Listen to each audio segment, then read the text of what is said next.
Selamat malam Sobat Investor, berjumpa lagi dengan saya M. Faisal, redaktur pelaksana idxchannel.com. Ya Sobat Investor, bagaimana kabar Anda hari ini? Bagaimana juga kabar portofolio Anda di sepanjang hari ini? Seiring keberhasilan indeks harga saham gabungan atau IHSG kembali bertengger di zona hijau dan bahkan sukses menggamit level psikologis baru di posisi 6 ribuan. Melanjutkan tren pergerakan serupa yang terjadi pada Selasa dan Rabu usai terjeda sejenak dengan melemah tipis pada perdagangan Kamis kemarin. Apakah deretan portofolio koleksi Anda juga telah berjalan beriringan bersama indeks dengan nyaman di zona hijau? Atau masih ada sebagian lagi yang masih tertinggal di zona merah? Mengingat pelemahan IHSG yang memang sudah demikian dalam pada pekan-pekan sebelumnya. Lalu, strategi investasi apa yang telah Anda siapkan ke depan? Apakah masih sama dengan pendekatan yang Anda gunakan sebelumnya dalam sepekan terakhir? Atau ada beberapa langkah penyesuaian yang Anda lakukan dengan dinamika yang telah terjadi di bursa saham domestik? Ya Sobat Investor, terlepas dari pilihan sikap dan strategi yang berinvestasi yang sedang Anda jalankan saat ini, satu hal yang pasti bahwa aksi selektif dan cermat terhadap setiap perkembangan yang terjadi di pasar masih sangat diperlukan guna memahami arah pergerakan bursa saham domestik dalam beberapa waktu ke depan. Seperti halnya perkembangan nilai tukar rupiah terhadap dolar AS yang meski telah berhasil bangkit ke level 17.900-an rupiah per dolar AS, namun tetap saja posisi tersebut jauh dari kata aman dan bahkan masih relatif sebanding dengan kondisi saat krisis moneter di 1997-1998 lalu, di mana nilai tukar rupiah berada di kisaran 16.600 hingga 17.800-an rupiah per dolar AS. Artinya, meski pemerintah masih konsisten dengan menyebut bahwa perekonomian Indonesia saat ini masih dalam kondisi bagus dan aman, namun dalam konteks nilai tukar rupiah, situasi yang ada saat ini justru masih sama dan sebangun dengan kondisi saat krisis moneter yang terjadi tahun 1998 lalu. Karenanya, dengan kondisi pasar saham domestik yang masih demikian dilematis ini, membuat sikap awas dan teliti kini menjadi pilihan yang paling bijak bagi investor dalam menata ulang strategi investasinya untuk saat ini. Guna mendukung hal tersebut, maka beragam berita dari sejumlah kanal terpantau terus menjadi perhatian pelaku pasar, terutama dari dinamika bisnis emiten baik yang terkait capaian yang telah diraup maupun beragam proyeksi dan potensi usaha ke depan yang bisa diharapkan untuk mendongkrak profil dan peluang cuan bagi emiten terkait maupun pemegang saham di masa mendatang. Seluruh kabar dan informasi tersebut telah kami rangkum dalam deretan 5 berita terpopuler di website idxchannel.com. Sobat Investor, berikut ini Top 5 IDX Channel. Berita pertama, IPCC siap bagikan dividen final Rp86,99 per saham. Membuka Top 5 edisi malam hari ini, kabar datang dari emiten pelabuhan dan jasa kepelabuhanan, yaitu PT Indonesia Kendaraan Terminal Tbk atau IPCC, yang baru saja merampungkan gelaran rapat umum pemegang saham tahunan atau RUPST pada Rabu 10 Juni 2026 lalu. Dalam gelaran tersebut, anak usaha Pelindo Group itu diantaranya telah memutuskan pembagian dividen untuk tahun buku 2025 sebesar Rp205,21 miliar atau ekuivalen dengan Rp112,85 per saham.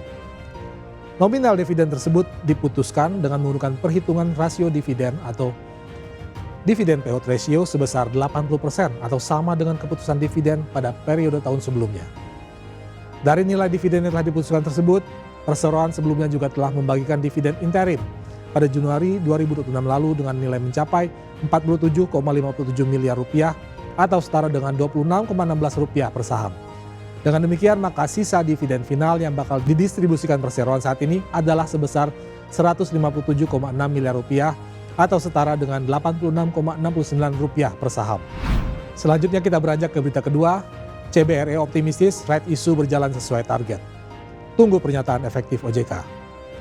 Dari informasi terkait rencana pembagian dividen, kita beranjak pada aksi korporasi yang tengah disiapkan oleh PT Cakra Buana Resources Energi Tbk atau CBRE, yaitu penambahan modal dengan hak memesan efek terlebih dahulu atau PMH-METD alias right issue yang sejauh ini masih sedang dalam tahap menunggu pernyataan efektif dari Otoritas Jasa Keuangan atau OJK. Aksi penerbitan right issue ini cukup jadi sorotan bagi pelaku pasar, mengingat rencana penerbitannya yang berlangsung di tengah perbaikan sentimen pasar saham domestik. Meski secara umum, indeks harga saham gabungan atau IHSG masih menunjukkan tren yang positif dengan kemampuannya merangsek naik ke level psikologis baru di posisi 6 ribuan. Selain mempertimbangkan kondisi pasar, investor juga mencermati sejumlah faktor lain yang dinilai cukup mendukung atas sentimen positif yang sedang terjadi, termasuk kebijakan pemerintah terkait sektor pertambangan di mana skema growth split hanya diberlakukan untuk sektor minyak dan gas bumi, sehingga diyakini tidak akan banyak berdampak pada kinerja sektor mineral dan batu bara. Berikutnya berita ketiga, Unilever Indonesia atau UNVR berpeluang diuntungkan dari rencana besar induk usaha. Sementara itu, usai dari emiten kepelabuhanan dan juga sektor mineral dan batu bara, kita beralih sejenak pada emiten sektor consumer goods, yaitu PT Unilever Indonesia Tbk atau UNVR, yang oleh sebagian pelaku pasar dinilai memiliki prospek yang cukup menarik, seiring langkah reorganisasi portofolio yang tengah dilakukan oleh induk usahanya di London, Inggris, yaitu Unilever PLC. Dalam pandangan pelaku pasar dan juga kalangan analis saham, langkah perubahan strategi tersebut diperkirakan bakal membuka peluang peningkatan nilai bagi para pemegang saham perseroan. Bagi kalangan analis, UNVR dipandang sebagai satu-satunya emiten konsumer primer di Indonesia yang memiliki eksposur langsung terhadap tema reorganisasi portofolio dan peningkatan imbal hasil pemegang saham yang telah mendorong re-rating saham-saham konsumer di pasar negara maju. Selanjutnya kita masuk ke berita keempat, saham BBCA bangkit, turut topang rebound IHSG. Di lain pihak, di tengah geliat sejumlah emiten terkait deretan aksi korporasi yang tengah disiapkan, pelaku pasar juga mencermati fenomena menarik terkait bangkitnya saham PT Bank Sentral Asia Tbk atau BBCA setelah sekian lama tertekan hingga harganya terpangkas demikian signifikan. Tak tanggung-tanggung, aksi bangkitnya saham emiten di bawah naungan grup Jarum tersebut bahkan turut menopang pergerakan indeks harga saham gabungan atau IHSG yang tengah berusaha rebound tajam sejak tengah pekan ini.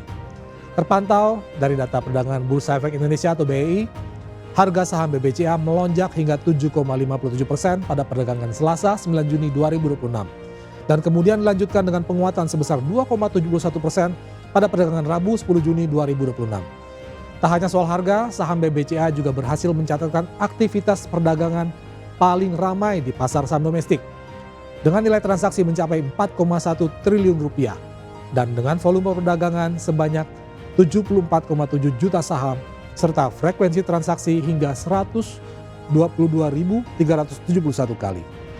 Terakhir berita kelima, BCA atau BBCA lanjutkan aksi korporasi buyback saham 5 triliun rupiah. Menutup program Top 5 edisi hari ini, kabar terakhir masih datang dari BCA, di mana lembaga perbankan swasta terbesar Indonesia itu telah mengonfirmasi bakal terus dilanjutkannya realisasi program pembelian kembali atau buyback saham perseroan, sebagaimana yang telah disetujui dalam Rapat Umum Pemegang Saham Tahunan atau RUPST yang digelar pada Kamis 11 Juni 2026 kemarin. Dalam RUPST tersebut, persetujuan atas aksi buyback saham diberikan dengan nilai transaksi sebanyak-banyaknya sebesar 5 triliun rupiah, termasuk biaya perantara perdagangan efek dan biaya lain-lain. Disebutkan juga bahwa pelaksanaan aksi buyback ini tidak memiliki dampak material bagi kinerja keuangan dan kegiatan usaha perseroan. Bagi BCA sendiri, aksi buyback saham ini merupakan kelanjutan dari realisasi program serupa yang sebelumnya telah dilakukan pada April 2026 lalu. Langkah buyback saham sengaja dilakukan sebagai upaya manajemen BCA untuk menegaskan perseroan terhadap kondisi pasar modal nasional sekaligus wujud optimisme terhadap potensi bisnis ke depan seiring dengan kondisi fundamental perseroan yang juga dalam kondisi yang sangat kokoh dan kondusif. Demikian Top 5 IDX Channel edisi kali ini, saya Faisal pamit undur diri, harap diingat bahwa segala keputusan pembelian maupun penjualan saham sepenuhnya berada di tangan Anda sobat investor. Pantau terus berita ekonomi, bisnis dan pasar modal hanya di IDX Channel TV, idxchannel.com dan media sosial IDX Channel. Sampai jumpa.